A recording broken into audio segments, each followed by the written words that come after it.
오늘 우리에게 주는 하나님 말씀은 마태복음 12장 1절에서 8절 말씀입니다. 제가 봉독하겠습니다. 하나님 말씀입니다.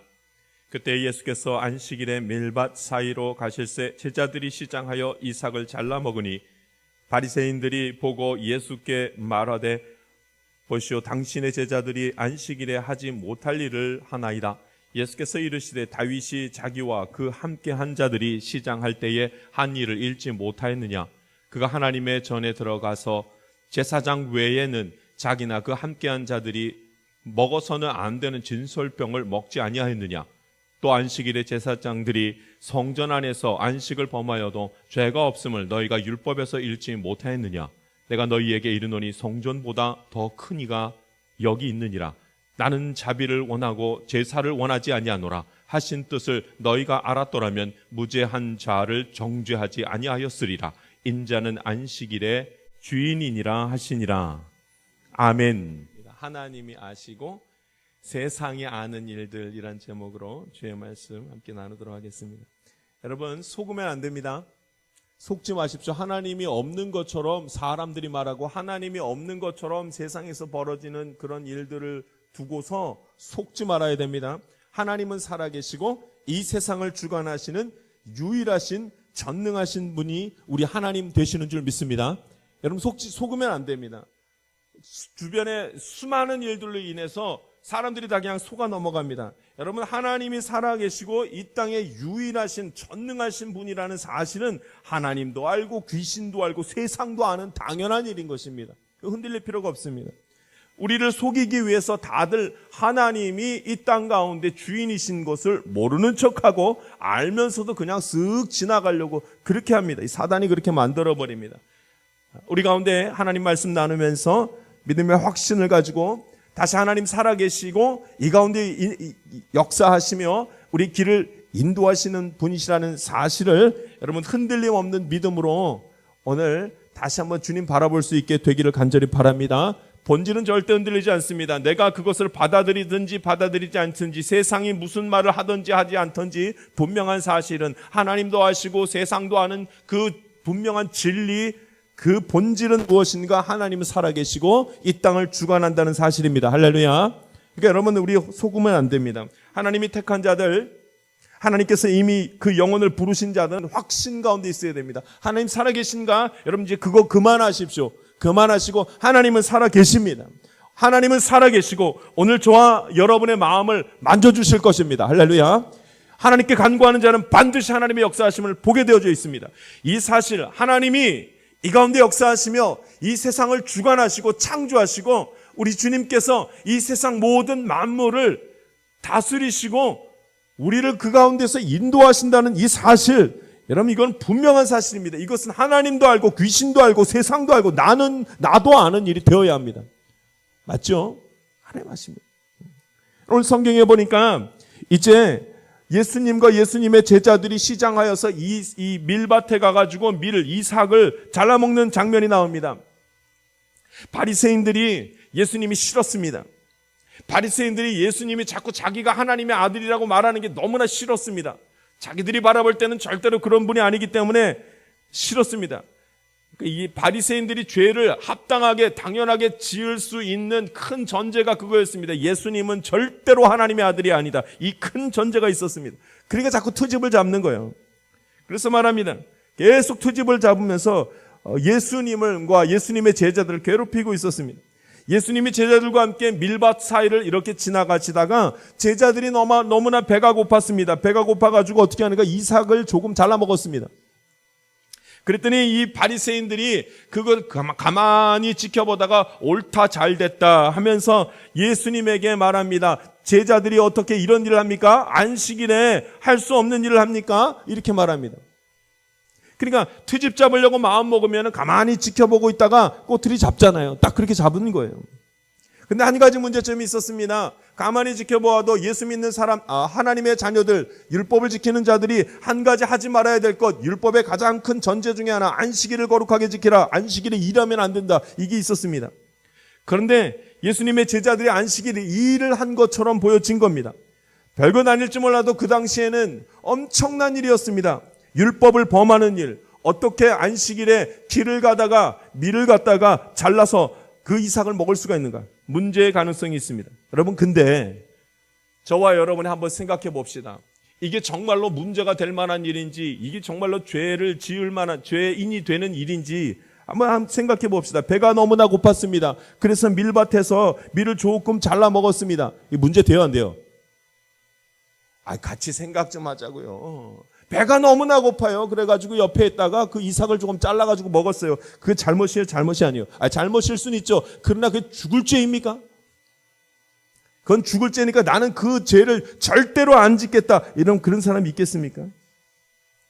욕심을 많이 부려가지고 그렇게 한 것이 아니라 여러분 몇 가닥을 지금 먹은 거예요. 밀밭 가다가 배가 고파가지고 이삭 몇 가닥을 지금 잘라서 먹은 거예요. 이게 정말 문제예요.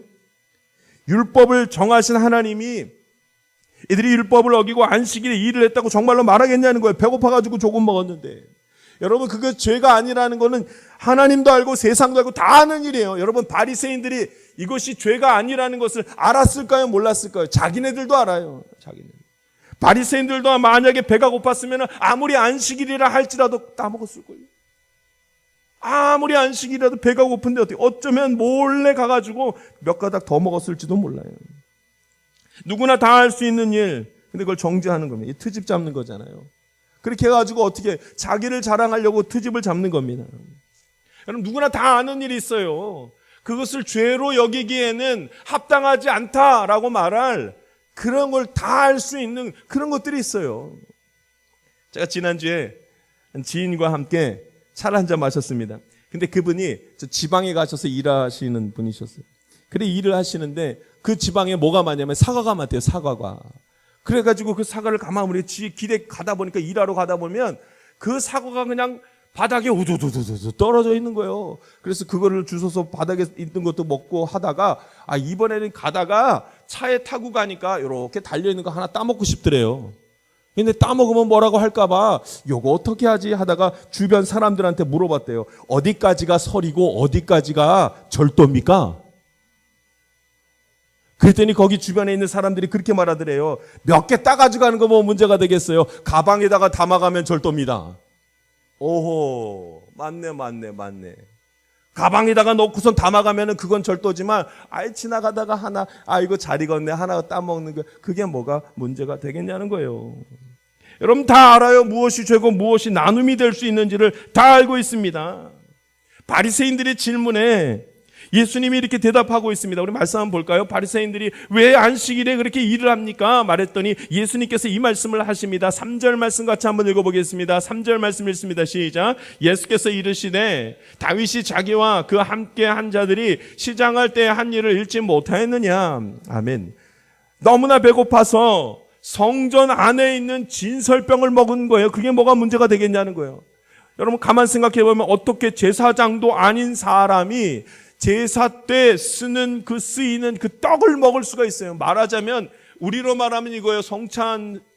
성찬식 하려고 이렇게 놔뒀는데 가운데에 성찬식 빵을 놔뒀는데 그 빵을 갖다가 누가 배고파가지고 먹은 거예요. 이거 얼마나 큰 일이에요. 원래는 안 되죠. 거룩한 것을 막는 거예요. 그런데 어떻게 생각하면 그런 일이 있을 수도 있고 그런 경우는 저와 여러분의 삶의 여정 가운데 한두 번씩은 벌어질 수 있는 일들이라는 거예요. 그러니까 하나님도 아시고 세상도 알고 나도 아는 그런 일들이 있다고 말하는 거예요. 자, 5절 말씀도 한번 읽어보겠습니다. 5절 말씀 같이 읽습니다. 시작. 또 안식일에 제사장들이 성전 안에서 안식을 범하여도 죄가 없음을 너희가 율법에서 읽지 못하였느냐. 아멘. 안식일에는 어떤 일도 하지 말아야 됩니다. 오직 하나님만 섬기고 그렇게 지내야 합니다. 하나님 경배하면서 그렇게 지내는 시간을 안식일이라고 합니다. 그런데 그렇게 안 될 때가 있습니다. 안 될 때. 그렇게 안 될 만한 일이 벌어질 때가 있다는 말입니다. 아무리 신실한 자라 할지라도 그렇게 되지 않을 때가 있다는 거예요. 여러분 바리새인들이 근데 그 꼬투리를 잡고 트집을 잡지 않습니까? 어떻게 그런 일을 할 수 있습니까? 하고 바리새인들이 예수님에게 묻습니다. 어떻게 율법을 지키지 않을 수가 있습니까? 하고 묻습니다. 다 알고 있는데, 사실은 다 알고 있는데, 그게 그렇게 죄될 만한 일이 아니라는 걸 다 알고 있는데 어떻게 그럴 수 있습니까? 라는 이 질문 속엔 뭐가 숨어 있을까요? 죄의 역사가 그 안에 있는 겁니다. 죄. 그들이 숨기고 있는 한 가지가 있습니다. 바리새인들이 숨기고 있는 한 가지가 있습니다. 마음속에 예수님을 정죄하고 싶은 마음이 있었습니다. 예수님이 하는 일 가운데 예수님이 하나님의 아들이 아니라는 것을 말하고 싶었습니다. 그리고 내가 더 의롭다고 그렇게 말하고 싶었습니다. 자기를 자랑하고 자기의 의를 나타내고 싶었던 거예요. 그러니까 그 사람을 정죄하려는 그 마음, 죄의 역사가 시작된 거예요. 여러분, 우리의 신앙을 막는 것이 있습니다. 우리가 신앙생활할 때 우리의 신앙을 막는 것이 있습니다. 하나님을 믿는 사람들끼리 혼란스러움에 빠지는 때가 있습니다.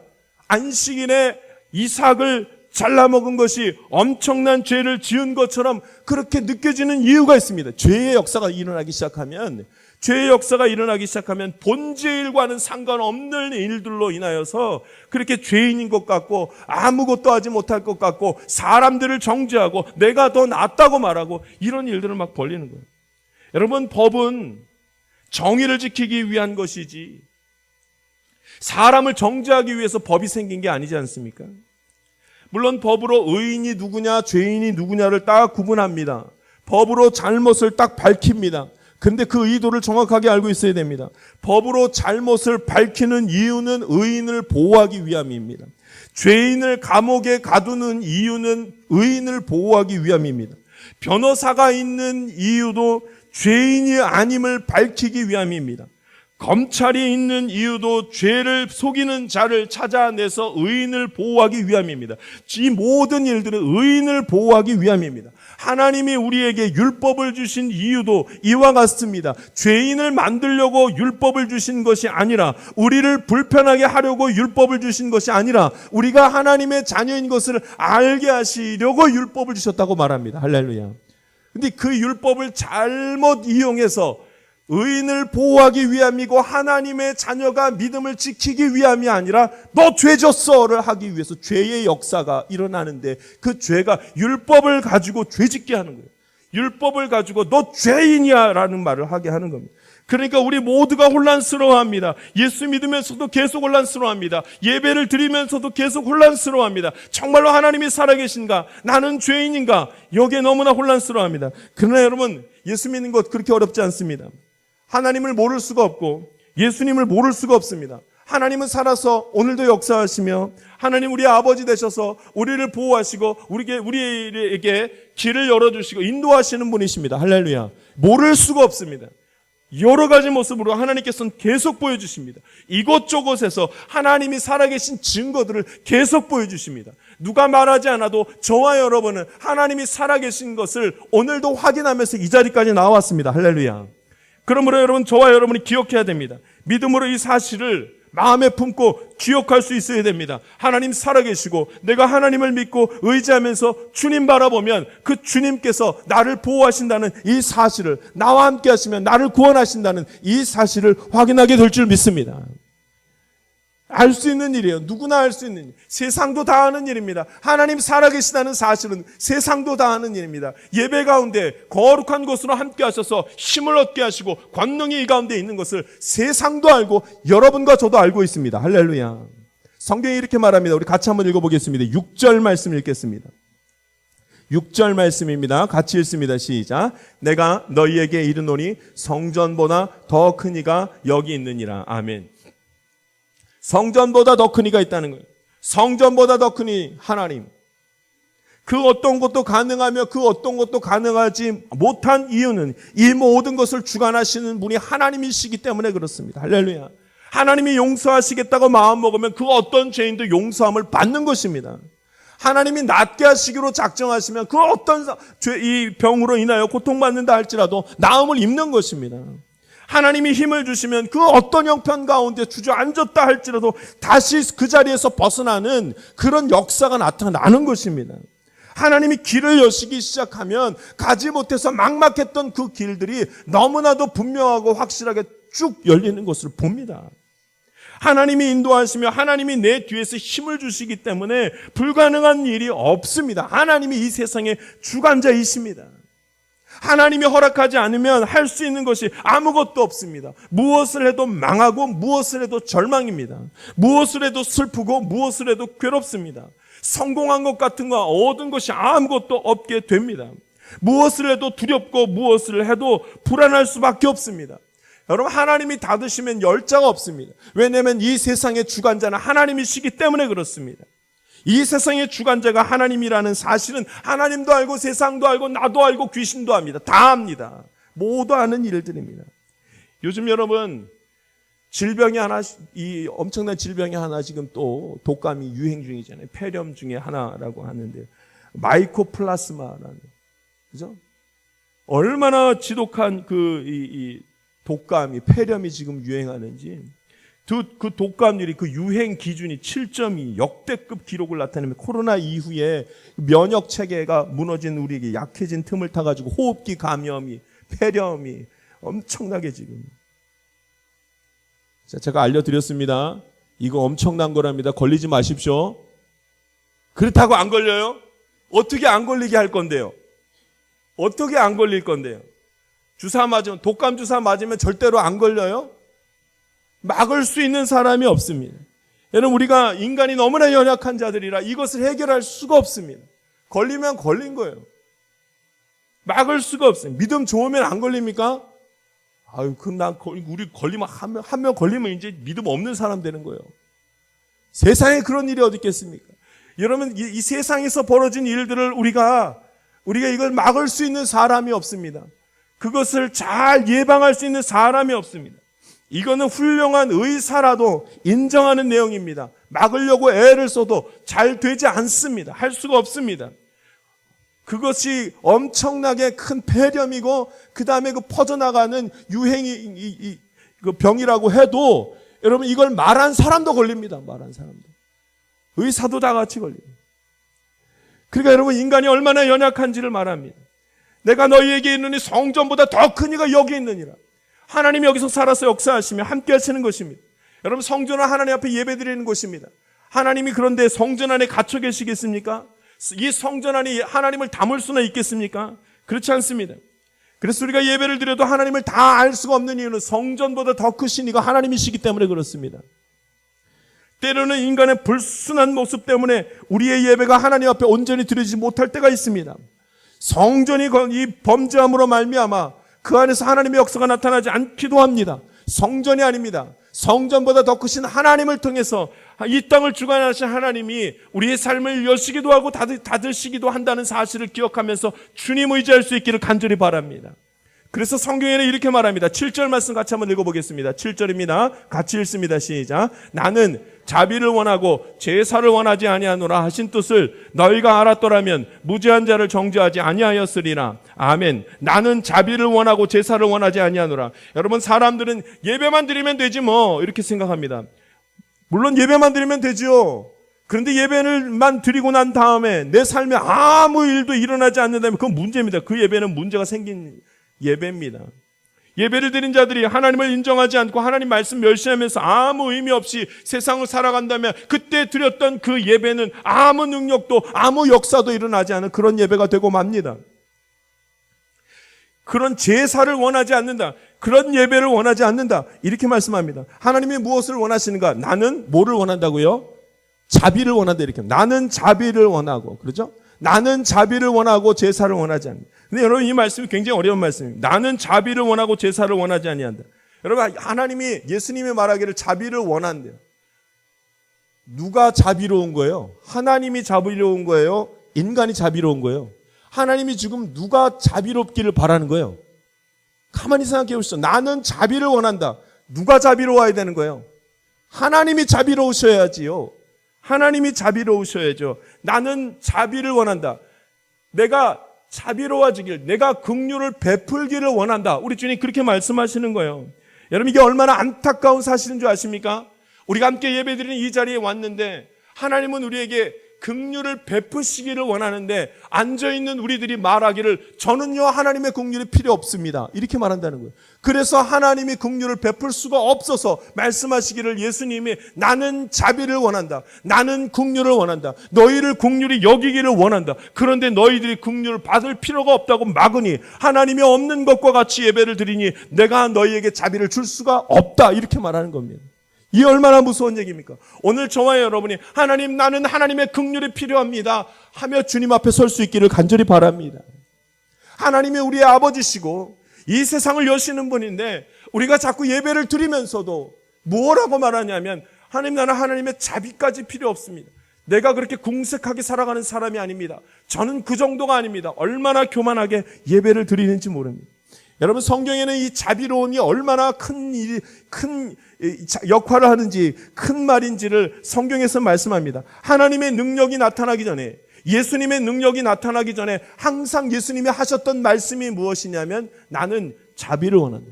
내가 너희를 긍휼히 여긴다. 내가 너희가 너무 불쌍해서 그래서 하나님께서 기적과 이적을 행하시는 것을 봅니다. 예수님이 능력을 행하시기 직전에 오병이어의 기적을 행하시기 직전에 죽은 자를 살리시기 바로 직전에 병든 자를 고치시기 바로 직전에 예수님이 품었던 마음이 무엇이냐면 그들을 불쌍히 여기사. 예수님의 능력은 전부 다 예수님의 자비에서부터 시작되는 것을 봅니다. 그러니 예수님 저는 예수님의 자비가 필요 없습니다 하는 자에게 무슨 자비를 베풀겠냐는 겁니다. 아무리 죄인이라도 하나님이 불쌍히 여기시면 그를 살리십니다. 아무리 악한 자라도 겸손하게 주님 앞에 도와달라고 하면 내 죄를 사해달라고 고백하면 그 죄의 권세에서부터 노임을 받게 되는 것입니다. 죄의 권세를 이기는 힘은 하나님의 자비 외에는 예수님의 자비 외에는 없습니다. 그래서 예수님은 겸손한 자를 지금 찾고 계십니다. 이 말씀을 기억하십니까? 귀신 들린 딸, 그 딸을 향해서 그 어머니가 했던 고백, 주님 올소이다마는 개들도 주인의 상에서 떨어지는 부스라기를 먹나이다. 나를 좀 살려주시고 내 딸을 이 귀신에서부터 나가도록 도와주십시오. 이 어머니의 겸손한 절규 때문에 예수님께서 역사를 행하셔서 귀신 내쫓아버리십니다. 십자가에 달린 두 강도를 보십시오. 한쪽에서는 예수님을 향해서 당신이 무슨 그리스도냐, 당신이 그리스도라면 당신도 나도 다 한번 구원시켜봐라. 그때 반대편에 있던 강도가 이렇게 말합니다.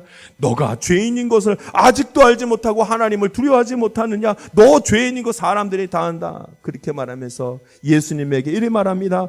예수여 당신의 나라에 임할 때 나를 좀 기억해 주십시오. 예수님께서 죽는 가운데 십자가에서도 내가 나와 함께 낙원에 있으리라. 할렐루야. 그 죄인이 긍휼을 간구할 때 역사가 나타났단 말이에요. 성경에는 오늘도 나는 자비를 원하고 나는 자비를 원한다 이렇게 말씀하고 있습니다. 예수님이 자비를 베푸시면 그 어떤 것도 고침을 받지 못할 것이 없고 그 어떤 것도 막힐 것이 없는 것입니다. 오늘 우리가 드리는 예배가 그래서 너무나도 귀한 예배입니다.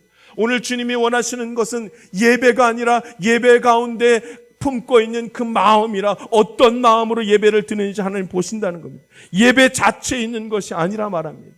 은혜는 일방통행을 하는 것이 아니라 양방통행을 한다는 겁니다. 주님 내게 은혜를 주시옵소서 하고 손을 드는 자들에게 예수님이 은혜를 주신다 말합니다. 할렐루야. 양방통행. 여러분 지금이 대림절 몇째 주입니까? 둘째 주입니다. 여러분 그 정도는 알고 있어야 됩니다. 예수님이 오시는 이 바로 넷째 주, 오시기 넷째 주 중에서 이제 둘째 주가 지나가는 가운데 있습니다. 대림절이 내게 감격스럽지 않으면 예수님이 오심으로 인한 그 예수님의 놀라운 능력은 나의 삶의 자리에서 절대로 나타나지 않습니다. 내가 대림절을 귀하게 여기지 아니하는데 어찌 대림절 이후에 나타나는 하나님의 역사가 내게 이루어지고 내게 감격스러워지기를 바랄 수가 있겠습니까? 여러분 은혜는 양방통행입니다. 여러분 내가 하나님이시는데 하나님이 내게 무엇 때문에 은혜를 베푸시겠습니까? 내가 하나님의 말씀을 멸시하고 있는데, 하나님의 말씀이 귀하지 않는데 어떻게 하나님의 말씀이 내 안에 들어와서 역사할 수가 있겠습니까? 그 스님 말씀하시는 거예요. 하나님은, 예수님은 자비를 원하고 제사를 원하지 않는다, 그렇게 말씀하고 있습니다. 자비입니다. 예수님이 자비를 베풀 수 있도록 우리가 마음의 겸손함을 가지고 주님 앞에 두 손 들고 나아가야 합니다. 하나님 마음을 보십니다. 마음이 하나님을 향하고 생각이 하나님을 향하는 것을 우리 주님께서 지금 원하신다 말합니다. 우리는 무엇을 해도 잘 안 됩니다. 여러분, 잘 안 됩니다. 그러니까 주님이 다 괜찮다고 하는 거예요. 죄를 지어도 괜찮다. 죄를 짓던 것을 2번 지어도 괜찮다. 나는 성전보다 큰 하나님이라, 세상을 주관한 하나님이라, 이 죄에서 벗어나게 할 사람은 하나님밖에 없다. 그렇게 말씀하시면서 하나님이 하시는 말씀, 다 괜찮다. 한 가지, 너가 나와 함께 더불어 같이 있자. 나는 자비를 원한다. 지금 그렇게 말합니다. 주일조차도 우리 인간은 주일조차도 잘 지킬 수가 없고, 여러분, 우리가 함께 예배드리면서 간절하게 주님 앞에 서는 일조차도 우리가 잘 할 수가 없고, 우리 스스로는 우리가 구원의 자리에 설 수도 없고, 죄의 권세에서 세상의 그 큰 힘들을 감당해내지도 못합니다. 우리가 어떻게 하나님의 은혜를 누리며 받을 수가 있겠습니까? 그런데 하나님 뭐라 그러시냐면, 괜찮다. 내가 너희를 사랑한다며 품어주시고 말씀하십니다. 여러분, 이 예배의 자리도 하나님이 먼저 우리를 사랑하셔서 이곳까지 불러 모아주셨습니다. 그러면 이제 우리가 해야 될 것이 있습니다. 세상도 알고 하나님도 알고 나도 알 만한 당연한 일이 한 가지 있습니다. 그것은 하나님이 나를 사랑하니 나도 하나님을 사랑해야 돼. 하나님이 그의 아들을 이 땅 가운데 희생하며 내어 주셨다면 나도 주를 향해서 희생할 수 있습니다. 이 가운데 하나님의 능력이 나타나고 이 가운데 말씀의 능력이 나타난다고 성경에 말씀하고 있습니다. 어떻게 그런 일이 있을 수 있습니까? 이 바리새인과 같은 생각입니다. 죄인의 자리에, 의인의 자리에 서서 생각하면 안 됩니다. 죄인의 자리에 서서 생각해 보면은 나를 불쌍히 여겨주셔서 구원하시지 않는 한 나는 구원받을 자격도 생각도 마음도 품지 못하는 자인 것을 너무나 잘 알고 있습니다. 그래 하나님 긍휼을 구하십니다. 하나님께서 긍휼을 베푸셔야 되고 하나님이 자비를 베푸셔야 됩니다. 오늘 저와 여러분이 하나님 바라볼 수 있기를 원합니다. 하나님 바라봅시다. 나의 죄를 바라보지 말고 세상의 죄를, 악한 것을 바라보지 말고 하나님 바라봐야 됩니다. 하나님이 천지를 창조하신 분이고 하나님이 천지를 주관하시는 분이고 다스리시는 분입니다. 내 인생을 다스리시고 나의 가정을 다스리시는 분이 하나님이십니다. 그럼 이제 우리의 고집을 좀 내려놓고 주님께 도와달라고 합시다. 나는 할 수 없으니 날 좀 도와주십시오. 세상의 주관자가 하나님이시니 날 좀 도와주시옵소서. 그러면 우리 주님께서 나는 자비를 원한다. 우리에게 은혜를 베푸셔서 우리의 모든 힘듦을 다 담당하시며 구원의 자리로 인도하시고 하늘로부터 내려오는 평안함을 우리에게 허락해 주시는 것입니다. 할렐루야. 함께 기도하겠습니다. 살아서 역사하시는 하나님 아버지, 오늘도 주님 말씀 나누게 하시니 감사드립니다. 마치 하나님 없는 것처럼 방황하며 살아가지 아니하게 하시고 오늘도 예수님의 이름을 부르며 승리하는 주의 자녀들 될 수 있도록 인도하여 주시옵소서. 하나님도 알고 계시고 세상도 알고 있고 귀신도 알고 있고 나도 알고 있는 이 사실, 하나님이 살아서 역사하시며 이 세상을 주관하시는 분이라는 것을 믿고 의지하며 세상에 눈을 맞추지 아니하고 하나님께 눈을 맞추는 축복의 자녀들, 믿음의 삶 살아가게 하여 주시옵소서. 감사드리며 예수님의 이름으로 기도합니다. 아멘. 기도하겠습니다. 세상 가운데로 나아가는 성도 여러분, 우리 다 함께 바로 이곳 이 시간에 함께 하시는 전능하신 하나님을 찬양합시다. 속지 맙시다. 지금 평안한 것처럼 살아가고 있는 모든 피조물들은 모두 세상이 속이는 것입니다. 예수 없이 평안할 수 없고 하나님이 없이 이 세상은 그 어떤 곳도 세울 수도 폐할 수도 없습니다. 누구나 다 알고 있는 하나님의 존재, 크신 하나님을 의지하면서 오늘도 참된 안식의 권세 가운데 거하기를 소망합니다. 믿음으로 사는 자는 믿음의 말과 믿음의 마음과 믿음의 생각을 하는 것을 주저하지 않습니다. 곧 이루어질 약속의 말씀, 곧 나타날 예수 그리스도의 십자가의 사랑이 이번 주 내내 우리의 삶의 자리를 인도할 것입니다.